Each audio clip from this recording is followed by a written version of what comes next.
Broadcasting live from the Subaru of Gwinnett studio in Atlanta, it's time for Gwinnett Chamber's monthly radio show, Open for Business, spotlighting the top chamber members in Gwinnett. Open for Business is brought to you by FarraTech. FarraTech, great people, remarkable service. And welcome to Open for Business, the Gwinnett Chamber's monthly radio show on Business RadioX. We're broadcasting live from the Subaru of Gwinnett studios in Duluth, Georgia. Open for Business is brought to you by FarraTech. FarraTech, great people, remarkable service. Every month on this program, we highlight and spotlight some of the top businesses that are members of the Gwinnett Chamber of Commerce. I'm your host, Johnny Phelps, pleased to be with you. I'm the broker, associate, and realtor with Harry Norman Realtors and a two-time ambassador of the year for the Gwinnett Chamber. Our guests today are Stephanie Christopolous with the Organized Chick, Bruno Taillefer, Minuteman Press of Duluth, and we'll also hear from Nick Masino, Senior Vice President of Economic Development for the Gwinnett Chamber of Commerce. First, let me start with Stephanie. I welcome you all today. Stephanie, let me open the mic for you first. Tell us about the Organized Chick. It's a wonderful name. The Organized Chick, my name is Stephanie Christopolous, and I started Organized Chick about 3 years ago. I was working at Emory University as a clinical research coordinator, and I was dropping my daughter off at 6 o'clock in the morning and picking her up at 6 in the afternoon. And it was just too much. And I found out about NAPO, which is the National Association of Professional Organizers. And I'm like, yeah, I could do this. I could become a professional organizer. And that's how Organized Chick began. What sort of training does someone have to be a professional? All of us think we can organize things, but to be a professional organizer, what sort of background training does someone need for that? I think a lot of professional organizers are kind of just naturally organized. They have the skill set of listening to their clients, to people's needs, being empathetic with their situations, because it could be, I go and I organize people's lives, and then I organize businesses. So really understanding the needs of my clients and, kind of going from there.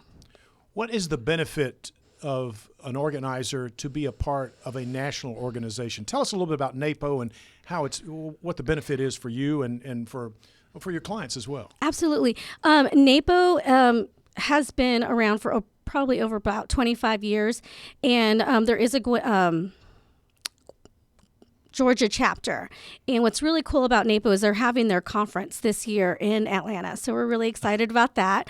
It's in May, the 18th through the 21st. And this month is actually Get Organized Month, which is what we call Go Month. And that's our way of letting people know that there are people that, like us, professional organizers, that can help you get organized. And so it's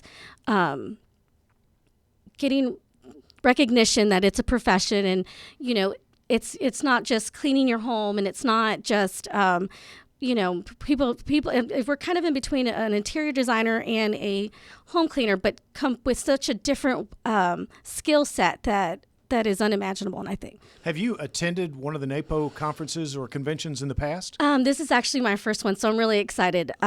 They've been all over the United States, and, unfortunately, I haven't been able to attend one, so I'm really excited about this one. What are some of the things that you might want to find out from your fellow organizers at a place like that? Well, there's a lot of different type of organizing. I think the one that's most common is hoarding.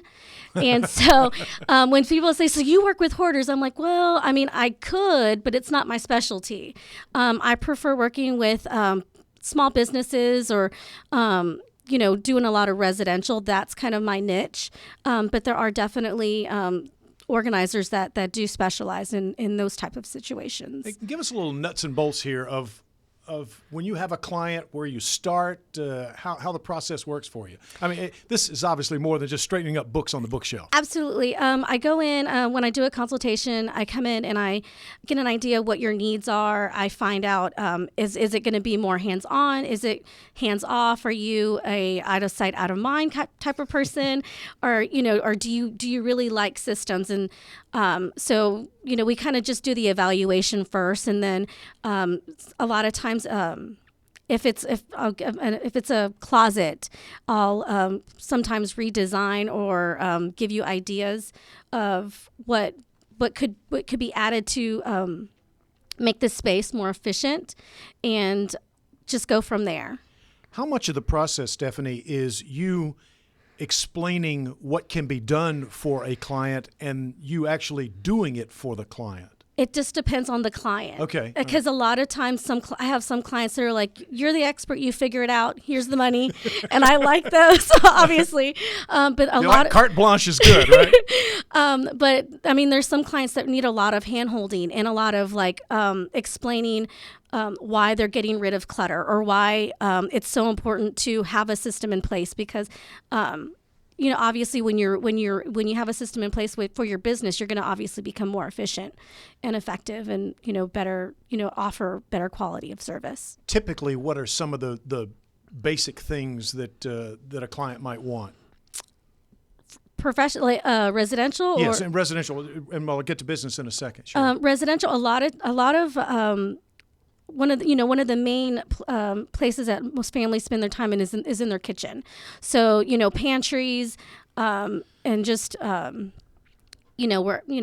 home is where your kitchen. So we do a lot of kitchen organization, putting things in places, and what's really fun is when we'll put things for kids in items where they can grab and gather. And so it's also teaching them that they can be organized too, even at a really young age. So it's an educational thing. Yeah, for everybody. Yeah. We're talking to Stephanie Christopolous of the Organized Chick on Open for Business. Can you, let's transfer just a little bit here into the business end. You talked about small businesses and offices and things such as that. What are some of the things that they ask for that you take care of? The primary thing that I do with businesses are filing systems. A lot of people are stackers, and so they have tons of stacks. You're looking right at me. I know. Okay. Guilty as charged. I think you're, yeah. And so, I mean, it's really, figuring out what's going to work best. And it could be, we just, instead of having your stacks, a different way as in a filing system, and just more condensed and, labeled and that kind of thing. It really, every client is different. So it's just really finding out what their needs are. After you have been with a client and the service has been provided, what sort of feedback do they give you in terms of how the benefits that they have gained from your organizing? One of the best things I've heard is that I'm cheaper than a therapist. So, because a lot of it is, clutter, and clutter. It can be in your mind. It could be in your closet. It could be, in your car. And so once you're able to, clear that, you're able to, free yourself to do more things with more people, especially for your business, or, in residential for your family. So if you're an unorganized person, you get the negative aspect of it. Let me ask you about, with respect to someone who thinks they might need a professional organizer. What is what's a good area that they can say, okay, I see this is happening. I better call Stephanie. Well, one of the main things is if you're always running late because you can't find your keys, or you're having to recreate paper or documents, stuff like that, or you've lost your passport. I mean, the process of trying to get those types of documents all over again is time consuming, and it's, not cost efficient. Is there a typical client in terms of the time that you spend? Is this something that happens in a day, over a week's time? How does that kind of filter out? Well, I have packages. I typically do 4, 8, and 24-hour packages. A 4-hour package would be something like a pantry, or, a small office, minus, lots of paper clutter, because obviously paper, is very time sensitive. You have to really go through all of it. An 8-hour package would probably be 2 bedrooms or 2 small closets, stuff like that. And then like my 24-hour packages are typically for clients that are in the process of moving. So I help them pack, unpack, help them, reestablish, their new life in their new home. So it's a, there's a lot of different things that we could do. Well, now the moving and packing, unpacking for a move really could be a significant circumstance. Oh, it's life-changing, because, moving is one of the most stressful things that a person can go through. And so if you have an organizer come into your home and, help you declutter before you put your house on the market, and then you have less stuff to pack. I mean, you're spending a little bit of money, but you're also saving money because you're not wasting that time. And, having movers move stuff you don't need or want anymore. So, it's a process. How long have you been doing this? I've been doing this for about 3.5 years. I can tell on the smile on your face you really enjoy it. I do. I love it. How can people get in touch with you? They can call me at 678-697-9609. And my website is organizedchick.com. And my email is stephanie@organizedchick.com. Very good. Stephanie Christopolous, the Organized Chick. Thanks for a wonderful insight there. Thank you. FarraTech, great people, remarkable service. FarraTech has been in business for 25 years by manufacturing top-of-the-line toner supplies and offering outstanding customer service. FarraTech offers a 100% guarantee on all FarraTech products, so we stand behind our quality. For more info on FarraTech, visit FarraTech.com. That's FarraTech.com. Now it's our pleasure to speak to a Minuteman Press of Duluth, Bruno Taillefer. How long have you been around? Good morning, Johnny. I've been around with Minuteman Press for 1.5 years now. And give us a sense of how you got into Minuteman Press. It's a franchise kind of a thing? It's a franchise. Okay. I started, I came out of the corporate world, took a package in 2009, decided to start my own business, and I became a consultant, a business consultant, helping businesses from all different sizes, small business to corporations, grow their business or do cost reductions. At the time in 2011, I had Steve Eckman, which is a friend of mine that used to own Minuteman Press, asked me to help him with his business. So I got involved as a small business, tried to help him grow his business, and realized that the potential that Minuteman Press had.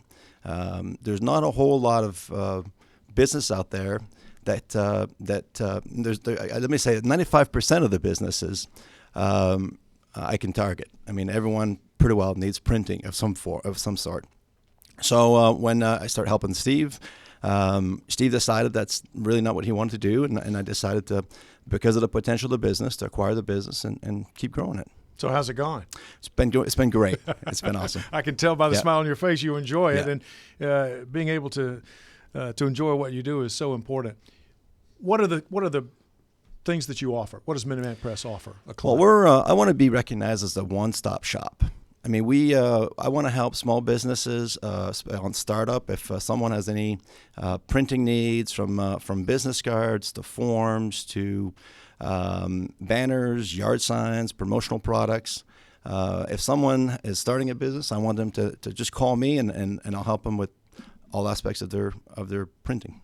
There are a lot of print companies around. What sets you apart?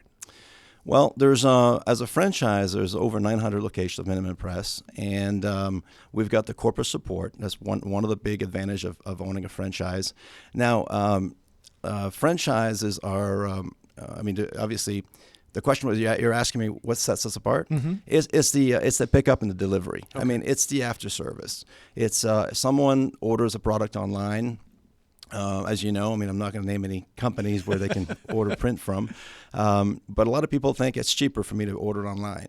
The difference is I stand behind my product. I'll go out, meet the client, find out what exactly they need.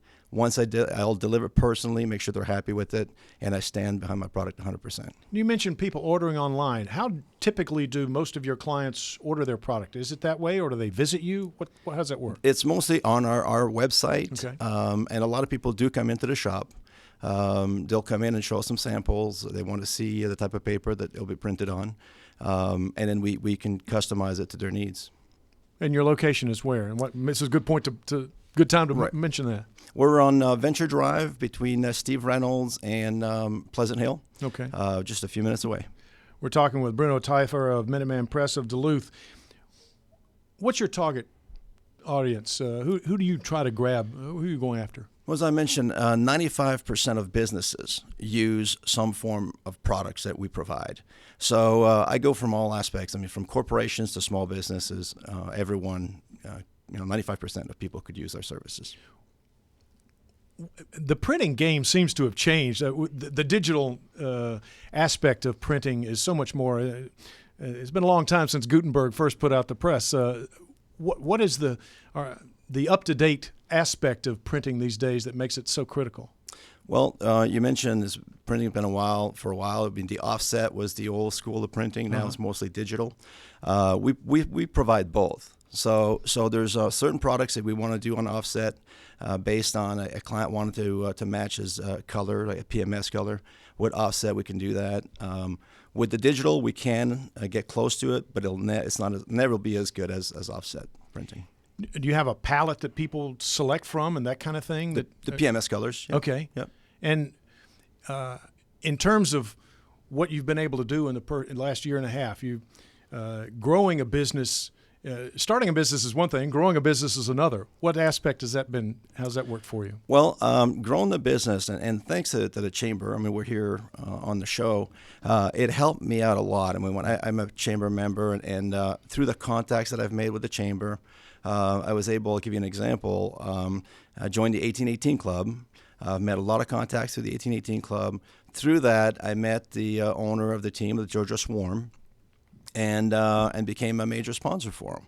I'm the preferred printer for the Georgia Swarm, the lacrosse team.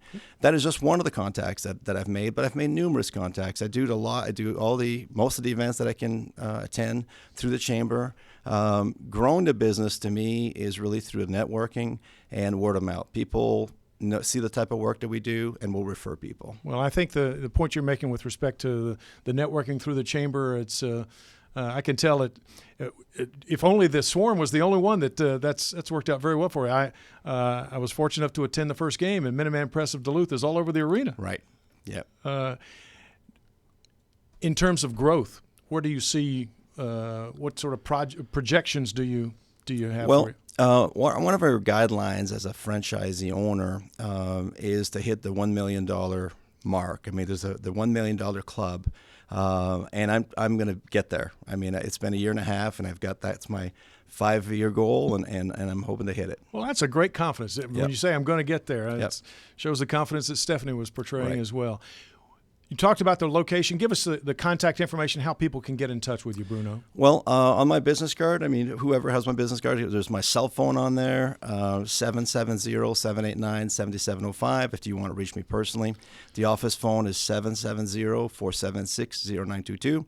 And they can call, and they can also email me at bruno@minutemanpress.com. And our website is duluth-ga.minutemanpress.com.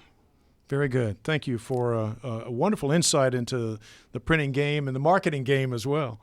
Thank you, Johnny. Now we're pleased to have Nick Masino, who is the Vice President of Economic Development with the Gwinnett Chamber. I'm glad to see that you're in town. You're a traveling man. Glad to be here on RadioX. Well, we're glad to have you. What's economic development is kind of an all-encompassing thing. Give us the nuts and bolts of what it is with respect to the chamber in Gwinnett County. Sure, absolutely. And Johnny, as briefly as possible, in 2006, the Gwinnett Chamber, the Gwinnett County, the business leaders of the community got together and realized that we were being reactionary to economic development. Trends in the county had been changing. The average income had fallen by almost $3,000 over 3 years, which is an incredible loss of resources with 250,000 people working. And they spent the better part of a year studying and putting a strategy together. And that strategy rolled out in the beginning of 2007. And I was hired to implement a community and economic development strategy. What that is there's a group of 9 people that get up every day on the second floor of the Gwinnett Chamber of Commerce to recruit, retain, and expand businesses and work with entrepreneurs. And those sectors that we focus on are technology, life science, corporate regional headquarters, manufacturing, and supply chain. And so we are out helping facilitate businesses moving here and facilitating existing companies growing in those target industries. As a resident, I have certainly seen that growth, but as someone who was charged with making it happen or helping it to happen, are you pleased with what you've seen and what you've been able to accomplish? I'm incredibly proud of the work that our team has done. Our group of volunteers have done. We are actually have just begun our 10th year anniversary of Partnership Gwinnett, and I feel very lucky to have gotten up every day for the last 9 years. And when I pulled out of the driveway, I've never once dreaded going to work. Working for Gwinnett County, which I think is the best county in the United States. It's really a pleasure and honor to work for it, and the work that we've done has been incredible. And we don't create jobs; we're facilitators, and we've facilitated over 14,000 jobs, close to 300 companies, and we're really proud of that work. We're talking to Nick Masino of the Gwinnett Chamber, Senior Vice President of Economic Development with the Chamber, on Open for Business, the Chamber's monthly radio program on Business RadioX. What are you most proud of? I mean, there's a lot to be proud of in the time that this time frame we're talking about. I mean, I mentioned some of the numbers a moment ago. That's not what I'm most proud of. What I'm most proud of, we have 159 counties in Georgia. We have over 500 cities. Gwinnett County and our municipalities, the chambers and the leaders in the private and public sector get along. And even when they are not getting along, they still get along really well. There are lots of places in Georgia where the county chairman doesn't speak to the mayors, or the mayors don't speak to the sheriff. And beyond it just being immature, it's not really effective for the citizens of that community. And there is no time where the leaders of this community, both public and private, aren't communicating and talking. And it really is Team Gwinnett. And we move the ball forward, and sometimes there's naysayers, and typically they're just our competitors. And Gwinnett County does really well, and it's not a surprise that it's the number one park system in the nation, the number one water system in the nation, the number one public school system in the nation. We are the only county in the United States during the recession went from one Fortune 500 headquarters to 4 Fortune 500 headquarters. I don't think anyone doubled theirs, and we went from 1 to 4. Wow. You've just laid out some of the things that I suspect you use to project the county and what we have to offer when you are seeking people to come here and bring their businesses here. Johnny, yes, you and the listeners just got to hear part of the sales pitch on why Gwinnett is great and success lives here. Well, that slogan still works, does it not? Success lives here. I don't think a slogan like that will ever get old. Yeah. And someone actually suggested recently that we refresh it, and my response was, how the heck can you beat success lives here? Because depending on the topic, success learns here, success works here, success lives here, success plays here. Success it's a pretty good brand. I know your travels, I mentioned at the beginning, I was glad to have you in town because I know your travels take you here and there and quite a bit internationally. How is Gwinnett County viewed internationally and what you've been able to experience? You know, it's interesting. I think Gwinnett County might be viewed better, and this is probably typical, outside of Metro Atlanta, better outside of the state and the nation than it might sometimes be viewed regionally. We have an incredibly strong reputation in certain parts of the country and certain parts of the world. We, on national and international surveys, come up as a worldwide recognized economic development brand, and that brand really is just simply Gwinnett. And that's through national and international polling. We've won multiple international awards. And I think you were going to ask me this. I'm going to answer it. Go for it. Which is, why are we so focused on international recruitment? And just as to educate some of the listeners, 25% of Gwinnett County's population was actually born outside the United States. We are the most diverse county in the Southeast United States. And just for clarity purposes, diversity means simply this. We have people that are from all over the world. We went from 25 years ago, a 96% Caucasian community. It's the fastest growing diverse population county the United States has ever seen. And and here's the definition. There's a 78.6% chance that if two people in Gwinnett meet, they're from a different ethnic background. That's diversity. Minority is different. Our friends in DeKalb County have more minority population, but that's not diversity. They have two really different groups of people who live in DeKalb. Gwinnett is a potpourri of people. We are the United Nations of the Southeast, and we have 600 international-based businesses that call Gwinnett home. 105 from Japan, 95 from Germany, 48 from England, and it just goes on and on. Goodness. Literally from around the world. We are an international community. So where are we headed next? We are headed next is likely China in April, about 4 or 5 countries in Europe in June, and then Asia again, possibly India and China, and for the first time ever, Vietnam. And that's not because there's Vietnamese companies wanting to move here. There's Vietnamese investors that want to invest in the United States. So we work on 2 things: direct foreign investment, companies, recruiting companies to come here, to hire Gwinnetians, to buy or lease property in Gwinnett. But then we also recruit investment dollars to continue the development of Gwinnett County. How do you find out about these international companies that may have an interest in our area? That's an awesome question. The answer is we don't do it alone. We have a lot of incredible partners, from the Georgia Department of Economic Development to our friends at Georgia Power. They have very, very elite economic development teams. They work with, and along with us, we work with site consultants from around the U.S. and around the world, real estate consultants, and also tax consultants.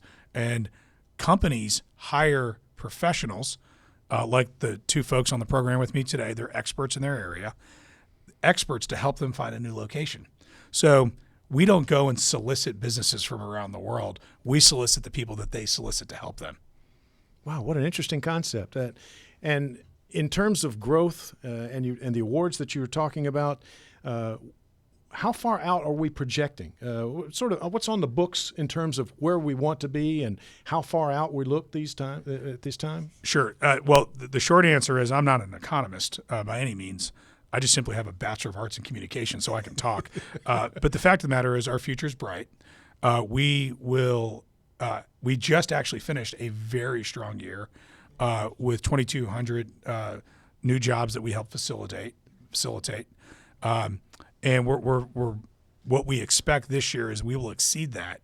One of the reasons is yesterday we announced 820 new jobs to Georgia and Gwinnett County with the announcement of Kaiser Permanente's new facility. It's a actual back office facility.